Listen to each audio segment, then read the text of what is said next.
Hai adik-adik mahasiswa program studi bisnis digital. Selamat datang di video pembelajaran matematika dan ekonomi bisnis.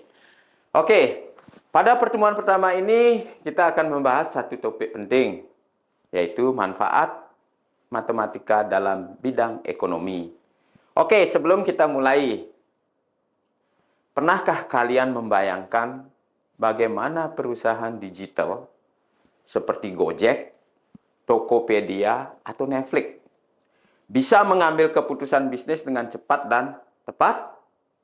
Jawabannya ada pada data dan angka yang dianalisis dengan pendekatan matematika. Oke, matematika bukan hanya soal hitung-menghitung, tapi juga alat untuk memahami perilaku pasar, merancang strategi harga, mengukur efisiensi, hingga memprediksi tren ekonomi. Oke, dalam dunia bisnis digital yang dinamis, kemampuan mengolah angka adalah senjata utama.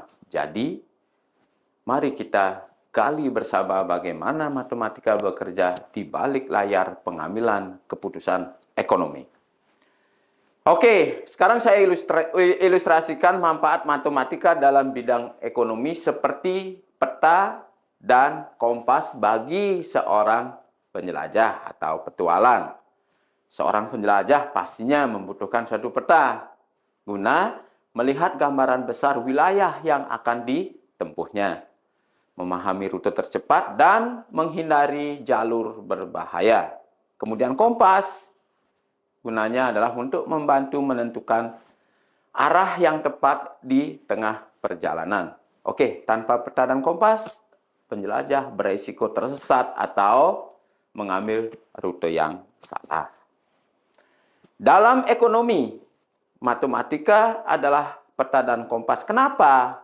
Peta membantu ekonom memahami gambaran besar perekonomian, seperti hubungan antara inflasi, pengangguran, dan pertumbuhan ekonomi. Model ini menunjukkan berbagai kemungkinan jalur kebijakan dan dampaknya.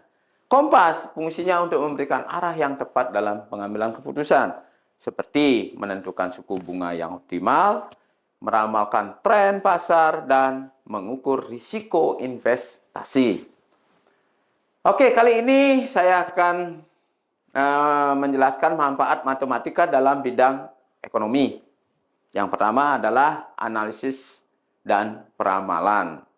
Contoh, adik-adik akan meramal sebuah perusahaan retail menggunakan analisis regresi linier.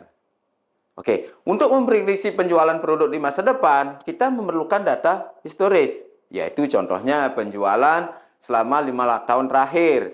Dengan data tersebut, kita akan menganalisis menggunakan regresi untuk melihat hubungan antara penjualan dengan faktor-faktor seperti musim, promosi, dan harga. Sehingga pimpinan perusahaan sudah bisa menentukan hasil, sudah bisa mendapatkan hasil bahwa perusahaan diprediksi akan penjualannya akan meningkat sebesar 20% pada musim liburan berikutnya. Itu contoh dari analisis regresi. Oke, kemudian ke berikutnya adalah untuk membuat model. Matematika bisa digunakan untuk membuat model, yaitu untuk mengembangkan model ekonomi yang dapat membantu dalam memahami interaksi yang kompleks antar variabel-variabel ekonomi seperti inflasi, pertumbuhan ekonomi, suku bunga, dan pengangguran. Oke, lanjutnya adalah digunakan untuk mengambil teori keputusan. Oke, pernahkah adik-adik mendengar kata pulang pokok atau persamaan titik impas atau BEP? Nah, disinilah fungsinya matematika digunakan untuk membuat suatu keputusan. Contoh konsep matematika.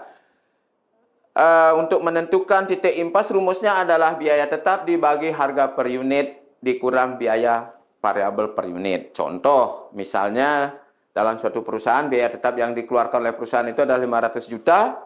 Kemudian harga jual per unit itu adalah 100.000 dan biaya variabel per unit 60.000. Dengan menggunakan persamaan titik impas, pimpinan perusahaan sudah bisa mengambil suatu keputusan, yaitu bagaimana perusahaan memperoleh titik impas, yaitu dengan menjual minimal 12.500 unit untuk mulai mendapatkan keuntungan. Itulah teori keputusan yang digunakan matematika. Oke, yang selanjutnya adalah analisis risiko dan manajemen. Oke, dalam bidang bisnis dan keuangan, matematika digunakan untuk menganalisis risiko dan mengembangkan strategi manajemen risiko. Ini termasuk penggunaan probabilitas dan statistik untuk memodelkan dan memprediksi risiko investasi dan keuangan.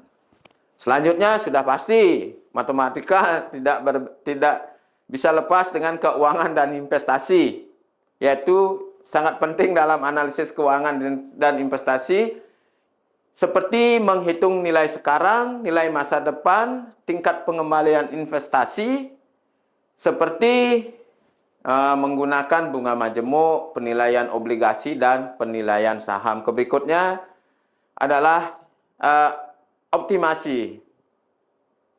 Matematika dapat digunakan untuk mengoptimalkan berbagai proses bisnis, termasuk alokasi sumber daya, manajemen rantai pasokan, dan perencanaan produksi. Ini bisa membantu perusahaan untuk meningkatkan efisiensi operasional dan mengurangi biaya. Oke, selanjutnya yang terakhir, fungsi matematika dalam ekonomi itu adalah untuk menganalisis portofolio. Dalam investasi, matematika digunakan untuk mengoptimalkan portofolio investasi dengan memperhitungkan tingkat risiko dan pengembalian yang diharapkan dari setiap aset. Ini membantu investor untuk mencapai diversifikasi yang optimal dalam mengurangi risiko portofolio mereka. Oke, itulah fungsi matematika dalam bidang ekonomi. Demikian pembahasan kita tentang manfaat matematika dalam bidang ekonomi. Semoga kalian semakin menyadari bahwa di balik setiap keputusan bisnis yang cerdas, ada peran penting logika, angka, dan analisis. Sebagai mahasiswa program bisnis digital, kemampuan memahami dan menerapkan matematika akan menjadi keunggulan strategis di tengah persaingan yang berbasis data dan teknologi. Teruslah belajar, eksplorasi, dan jangan ragu untuk melihat matematika bukan sebagai hambatan, tetapi sebagai alat bantu untuk menciptakan inovasi dan solusi bisnis yang berdampak. Sampai jumpa di pertemuan selanjutnya. Tetap semangat dan jadikan setiap angka berarti. Terima kasih.